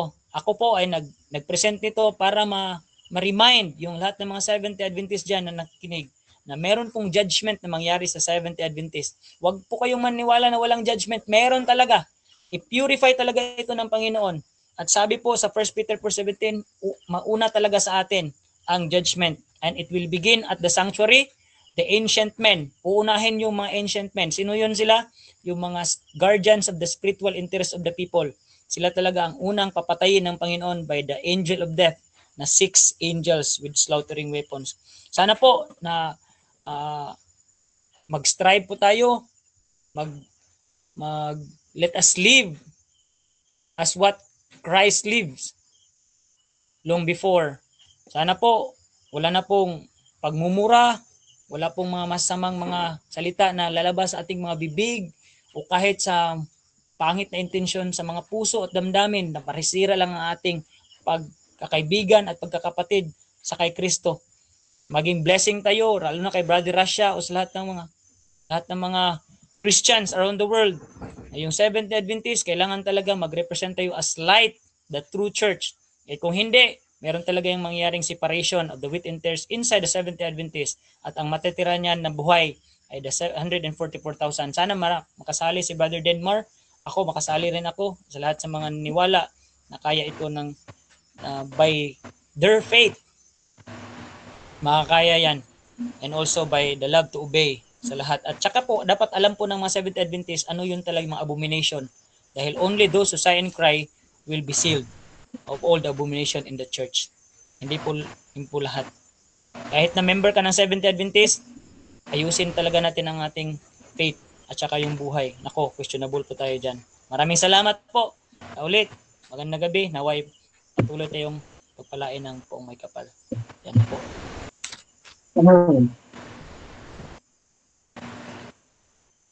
Okay, dako tayo mga kapatid sa ating second cross ng affirmative. Brother Denmar Santiago ng SDA, your time start now. Okay. So, Brother Francis, no? So, dito sa Great Controversy, 656 or 650, page 656, paragraph 2, no, binabanggit dito ni Ellen White na yung Ezekiel chapter 9 verse 1 to 6, di ba? So, agree ka na, ang usapin dito sa particular na verse na ito sa sulat ni Ellen White ay pumapatungkol sa Ezekiel 9, tama? Yes? Okay. Dito sa paragraph, sige bro. Magsagot ako? Sige bro. Hindi ko po nabasa yung sa Great Controversy 656 kasi yung nabasa ko ay sa Great Controversy 23. 25 paragraph. Okay. Babasahin ko na lang kapatid para sa'yo. Sabi dito, ito yung binabanggit mo kanina, no? Ito. Sahin natin, no? They began at the ancient men which were before the house, Yan, Ezekiel chapter 9 verse 1 to 4. The work of destruction among those who are prophets to be spiritual guardians of the people.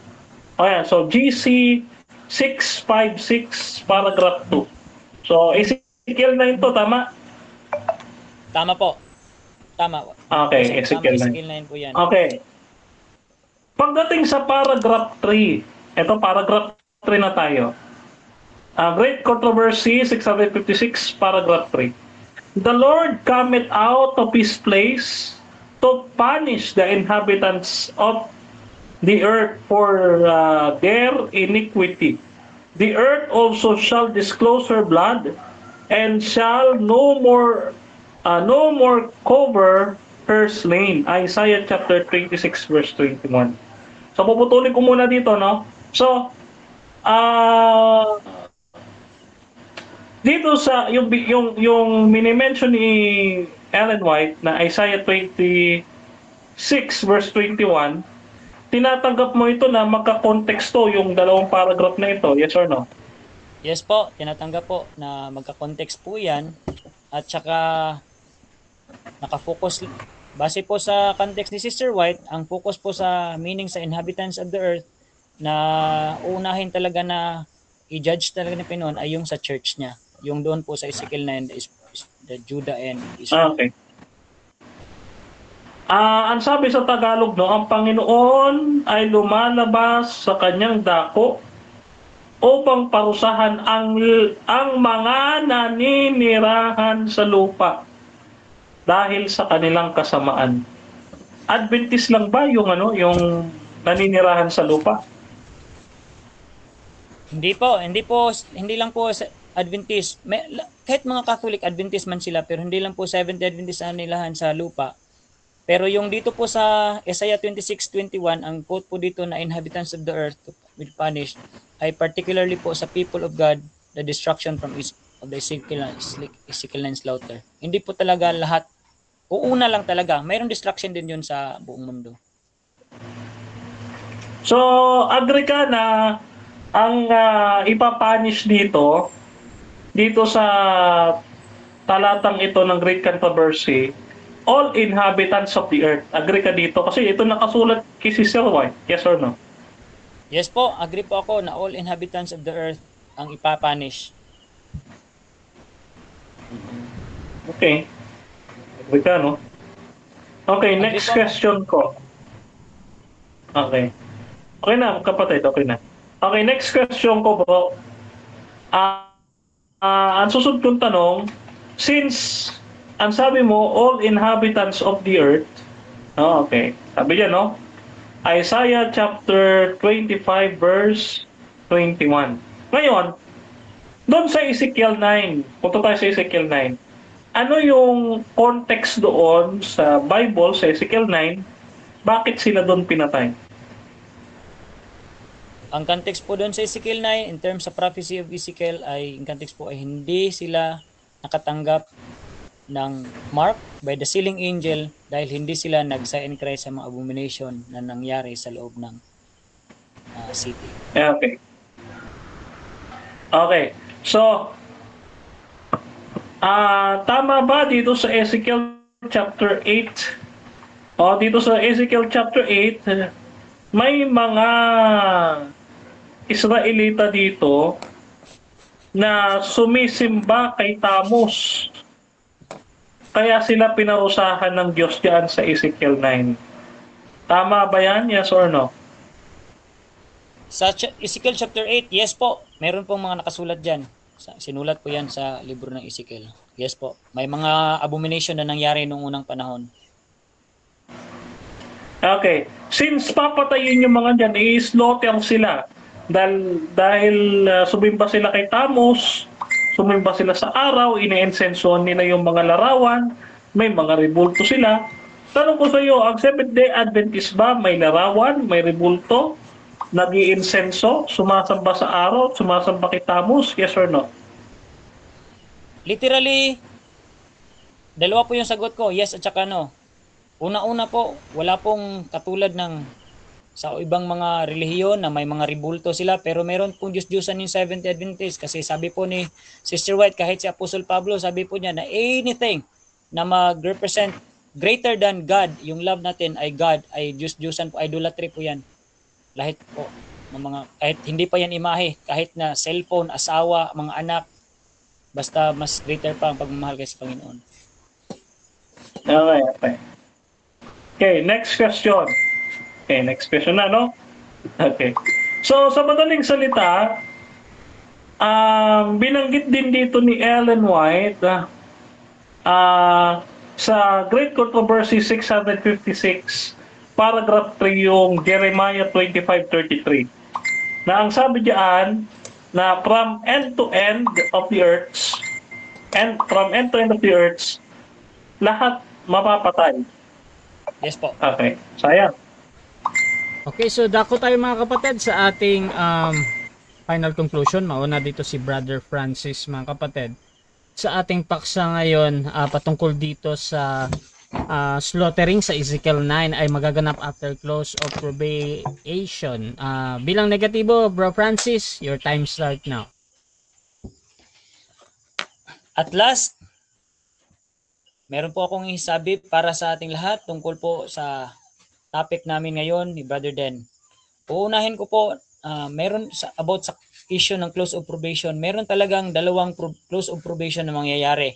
Una-una po ay sa church, pero hindi po ito yung general close of probation. Ito ay para lang po sa church, a close of probation. Hindi ko alam kung nabasa ba ni Brother Den yung prophecy na sinulat ni Sister White na meron dalawang pangyayari, dalawang events na lalabas si Jesus Christ sa mediatorial work and the heavenly sanctuary doon po sa second, sa most holy place sa langit. Meron pong dalawa.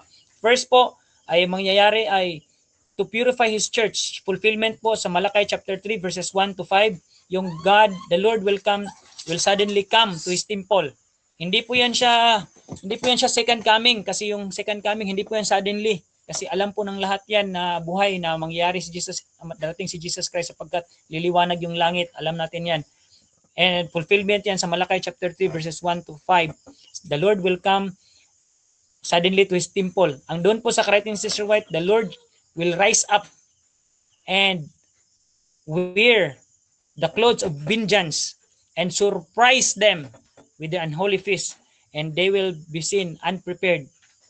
Sa church po yan mangyayari. Pagkatapos nun, that will be the event, the fulfillment sa Revelation chapter 18 verse 1. Not Revelation 18. Revelation chapter 8 verse 1, the seventh seals. When the angel opened the seventh seal. Maganda din yan na topic, yung the half hour silent. And pangalawa po, meron pong prophecy sa Isaiah chapter 66. Ito po ay isang purification sa church. Isaiah chapter 66 verses 15, 16, 17, 18, 19, 20, and 21. Alam po natin, kabisado po ito ng Seventh Adventist. Marami pong lahat na magkain ng baboy, may impyerno daw, pero hindi po ito fulfillment doon. Kasi dito po, sa verse 15, darating yung Panginoon. Mayroon, verse 16, with fire and fury, galit na galit ng Panginoon. Verse 17, marami ang kanyang mapapatay, yung sanctify themselves, purify themselves, eat pork and rats and abominations. And then verse 16, so that they will see my glory. Verse 19, sabi po doon, and those that escape of them, I will set a sign, those that escape of them. Mayroon pong makatakas doon sa patayan na mangyayari. At ano pong mangyayari? Sa verse 19, and I will send those that escape of them unto the nation, unto Paul Tulud, who have not heard my glory, nor know my fame. Meron pa pong preaching na mangyayari. Kung close of probation na, bakit may patayan na nangyari, pagkatapos may naka-escape, meron pang nilagyan ng sign sa verse 19, tapos yung mga na-sign ng mga tao na naka-escape, ipapadala pa ng Panginoon para mag-preach. Hindi po yan second coming, hindi po yan after millennium or 1,000 years. Before po yan, meron talagang purification sa church. And only the 144,000 living saints ang matitira. The closing work of the church of the Seventh Adventist, the sealing time of the 144,000. Kaya para sa mga Seventh Adventist, inaanyayahan ko talaga kayo. Let us strive with all the power. Let us study all the abomination in the church. Makikita mo yan sa mata. Mga leaders natin, pamumuhay, makikita yan. Kailangan talaga tayong hindi tayo magsabi na peace and safety. Let us rebuke, let us tell them, let us denounce anything na maggawa natin just to help. Kaya yung kami mga Davidian Seventh Adventist Association, hindi po kami gumawa ng ibang simbahan. Patuloy pa rin kaming bumabalik sa Seventh Adventist dahil naniniwala kami na ang Seventh Adventist ay hindi Babylon. We are Laodicean Church, mayroong judgment, isusuka ng Panginoon dahil sabi ng church, we are rich, we are increased in good and need of nothing. But sabi ng true witness, you are wretched, miserable, poor, blind, and naked. Kailangan talaga nating alamin kung anong mga abomination sa church dahil pag hindi natin gawin, sabi doon sa Testimonies for the Church, Volume 5, page 209, those who do not feel grief over their own spiritual declension nor mourn over the sins of others will be left without the seal. Sa loob po yan ng church. Kahit na ganito kami ni Brother Den ngayon, niwala ako na kung mag-submit siya sa Panginoon, God will rescue you, Brother Ned. You will be among the living saints, the 144,000. You will be sealed also if you will sigh and cry for all the abomination.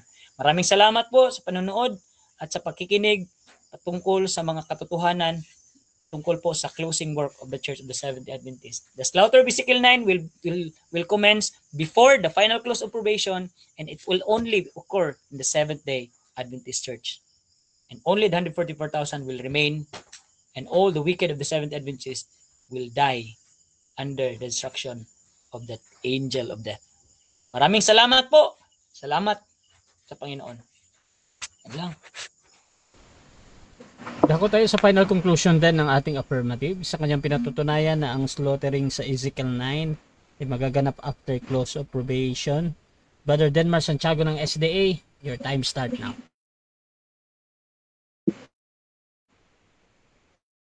Sa lalo pa pong tumitibay ang ating pagpapatunay, no, dahil dito po sa Great Controversy makikita po ninyo yung sigh and cry ay ito po ay magaganap, no, before close of probation. Yes. Kahit pa paano ay tama naman ang negative doon, no, na sa close of probation nga po mangyayari yung iyakan na yon, ano, kaya nga siya umiiyak ngayon eh. Ayan. So pinalinaw natin, no. So dito yung Ezekiel chapter 9 verse 1 to 6, no, binabanggit ni Ellen White dito yung Isaiah 26 verse 21, no, na the earth shall disclose her blood. At sa Jeremiah 25 verse 33, no, na ang mapapatay na Panginoon sa araw na iyon ay maraming tao, or sabi dito, no, by the full outpouring. Ito yung pagbagsak ng 7 last plague, no, pagbagsak ng mga mangkok doon sa Revelation, no, yung salot, outpouring of God's unmingled wrath, fall the wicked inhabitants of the earth, the priests, mga pari, rulers and the people, the rich and the poor, and the high and low, no? So lumilitaw, hindi po ang mga Seventh-day Adventists ang papatayin dito. Ang papatayin dito, sabi diyan, fall the wicked inhabitants of the earth, no? At dito sabi ni Ellen White, no, at the coming of Christ, the wicked are blotted from the face of the whole earth. So pagdating ni Kristo, mapapatay doon yung mga wicked. So hindi po totoo na walang patayan. Meron. Sabi dito, the wicked are blotted out from the face of the whole earth, consumed with the spirit of his mouth and destroyed by the brightness of his glory. No? So, pagkatapos anong gagawin? Ang sabi ni Kristo, Christ takes his people to the city of God. Kasi nga wala nang laman yung earth eh. Di ba? Wala nang laman yung earth. Now, dito mga kapatid, sa pinagsasabi niya, no, nais nating ipagpatibay, no?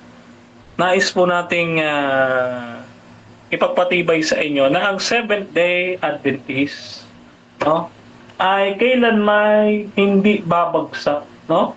Sabi dito sa Selected Messages, Volume 2, page 380, Satan will work his miracles to deceive. He will set up, sabi diyan, he will set up his prayer to the Supreme. The church may appear about to fall, but it does not fall. Mukha lang siyang babagsak, pero hindi siya babagsak, no?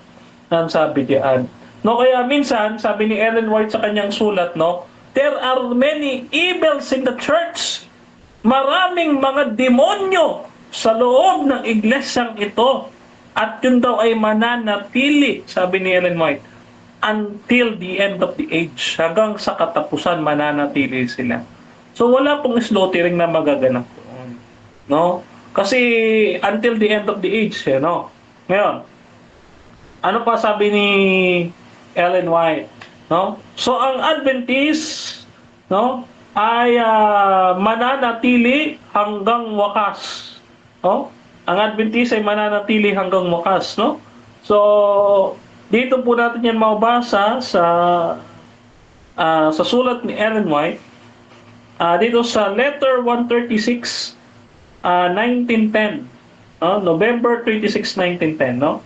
Sa sulat ni Ellen White. Hindi babagsak ang Adventist, mga kapatid. Kasi sabi niya dito, ang Seventh-day Adventist sa buong mundo, tinawag tayo ng Diyos bilang isang bayan upang maging natatanging kayamanan sa kanyang sarili. So, hindi pababayaan ng Diyos ang kanyang bayan, no? So, ibig sabihin, hindi pababayaan ng Diyos na may mapapatay sa kanyang bayan. At isa pa, sabi doon sa Romans chapter 8 verse 1, mga kapatid, no?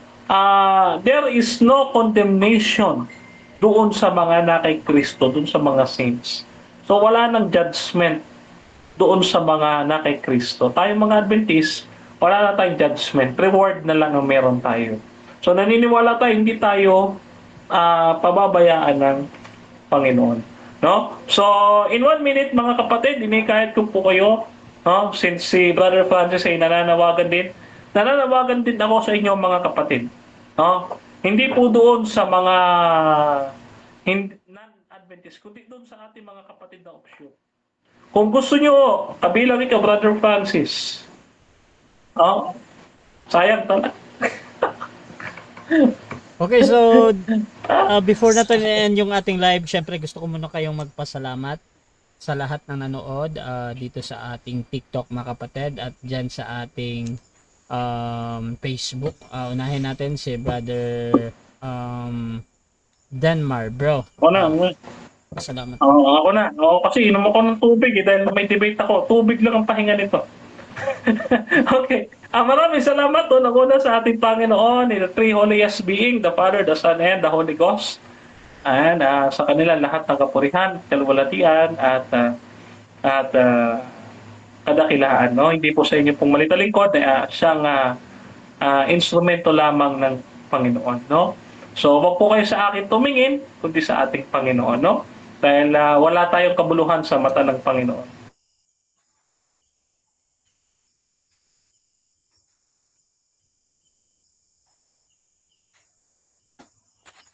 Naputol.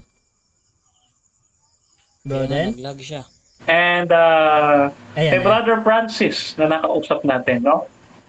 Okay? So maraming salamat kay Brother Rasha. Kay Brother Rasha, ang ating non-SDA manager.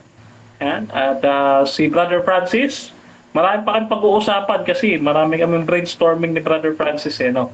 Ayan. So, maraming salamat din sa buo-buo ng Advent Biblical International Ministry na sumusuporta sa akin, lalo na ang aking mentor, Dr. Rocky Tulog. Kay Brother Johnson sa kanyang libro, Pagharap sa Pagtalikod at Reforma sa mga Reforms, mga kapatid, ni Brother Johnson Amican, yung ating gamit-gamit na referensya sa debating ito. At yan, maraming salamat din sa 3A Media, na ako po ay isa pong mentor po dyan sa 3A Media. No? So, and po, so kayo po ay aking iniiwanan sa mapagpalang kamay ng ating Panginoon, na kayo po ay patuloy na sumampalatay sa Ebanghelyo ng ating Panginoon. Si Kristo ay namatay, si Kristo ay muling nabuhay, at si Kristo ay muling babalik sa wakas ng panahon. Kaya mga kapatid, panawagan namin ni Brother Francis, mag-Adventist na kayo bago pa magsara ang pintuan ng awa. God bless po sa inyo lahat, mga kapatid. Okay, at Brother Francis, pasalamat din, bro. Maraming salamat po sa lahat, lalo na po sa panahong ito na nangyari ang pag-uusap namin ni Brother Denmar Santiago. Maraming salamat po, Brother Rasha, sa pag-engage sa amin. Lalo na po sa ating pong magkapal. Maraming salamat. Sa mga nanonood dyan, maraming salamat po sa pagsubaybay sa aming study ni Brother Den. At patuloy po akong nag-iimbita para po sa lahat ng mga Seventh-day Adventists. I believe that this church will about to fall but will not fall, and I stay in the Seventh-day Adventists until the purification, and I will invite everyone to let us strive with all the power that God has given us to be among the 144,000. Maraming salamat po. Magandang gabi sa lahat. Okay, Rasha TV gusto din magpasalamat sa lahat na nanonood at makakapanood pa nito. Meron tayong 314 viewers mga kapatid sa ating TikTok at dyan din sa ating Facebook mga kapatid. 339. At maraming salamat mga kapatid sa lahat ng naniniwala at sa ating pagmamoderate. Kung gusto niyo sumali sa ganitong gawain, pwede kayo mag-PM sa akin or maghamon man sa drawing ito. Nandito si Brother Denmore, si Brother Francis mga kapatid, at pwede niyo akong gamitin as mediator sa iyong pag-uusap. Basta sumasang-ayon lang kayo sa lahat ng patakaran ng akin platform mga kapatid. So maraming salamat. At please subscribe yung ating YouTube channel, Rasha Debates TV. Search nyo lang yan.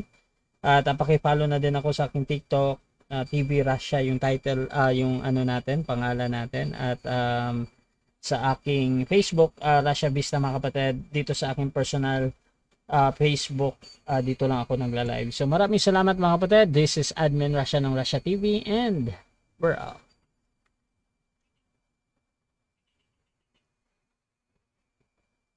Thank you ha. Kaya ka paborito ko.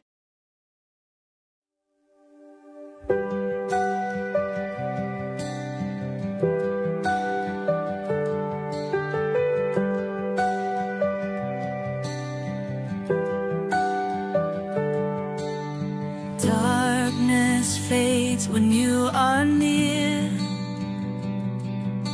Your light breaks through our deepest fear.